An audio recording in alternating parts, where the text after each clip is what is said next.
আমরা দূষণ মুক্ত চাই। গ্রিন বেঞ্চ থেকে যেটা বলেছে, এই নালাটা আমার জন্মের আগের থেকে, আমি তো এখানে 15 বছর আছি, তার আগে থেকে 50-60 বছর থেকে এই নালা পরিষ্কার হয় না। যত বাথরুম পায়খানা, যত হোটেলের খাবারের জল, নোংরা জল সেই দ্বারকার জলে গিয়ে পড়ছে, পরিষ্কার হচ্ছে না।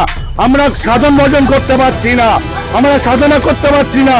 কেন আমাদের ব্রহ্ম মূর্তিতে পুজোর টাইম আমরা শ্মশানবাসী, আমরা এখানে থাকি, আমাদের কথা বক্তব্য শুনতে হবে, নাহলে আমরা থাকবো কোথায়? বৈষ্ণব ওইটা, বৈষ্ণব শ্মশান ওই পাশে দেখুন, পুরো লম্বা অতখানি রো, এইটা বৈষ্ণব নয়। তাহলে এত দোকান, এত খাবারের দোকান, এত এর গাড়ি এখানে থাকতো না। রাত্রিরে আমরা থাকি, কোনো পার্টি কালার থাকে না, বিজেপি সরকার থাকে না এখানে, এখানে আমরা থাকি, সাধু সন্ত থাকে, আদার্স কোনো পার্টি এখানে রাজত্ব করে না। আমি পার্টির ওনার ওই সরকারকে আমরা ধিক্কার জানাই, কেন আমাদের পাশে এসে দাঁড়ায় না, কোনোদিন দেখতেও আসেনি, আমরা মরলাম কি বাঁচলাম।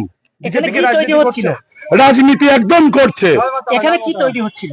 গ্রিন বেঞ্চের ফিল্টার করা জল হচ্ছে, দ্বারকার জলটা পরিষ্কার হবে, আমাদের চান অভিমান আমরা করতে পারবো, সাধন ভজন করতে পারবো। যেটা তৈরি হচ্ছিল সেটা কোন জায়গায়? ওই সামনে সরে যাও, ওই ওই দাঁড়িয়ে আছে ওই জায়গাটায়, ওই পাইপ দেখা যাচ্ছে ওই জায়গাটায়, এই জায়গাটা নাই, ওই যে পাইপটা যেখানে আছে।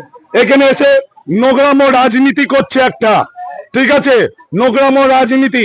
তাই নোংরাম রাজনীতি আমরা ধিক্কার জানাই। আমরা যেটা বেঙ্গল সরকার আর গ্রিন বেঞ্চের যেটা বলছে সেটা আমরা চাই, আমাদের এখানে হোক, আমরা চাইছি। তার জন্য 100 সাধু আমরা রাস্তায় নেমেছি।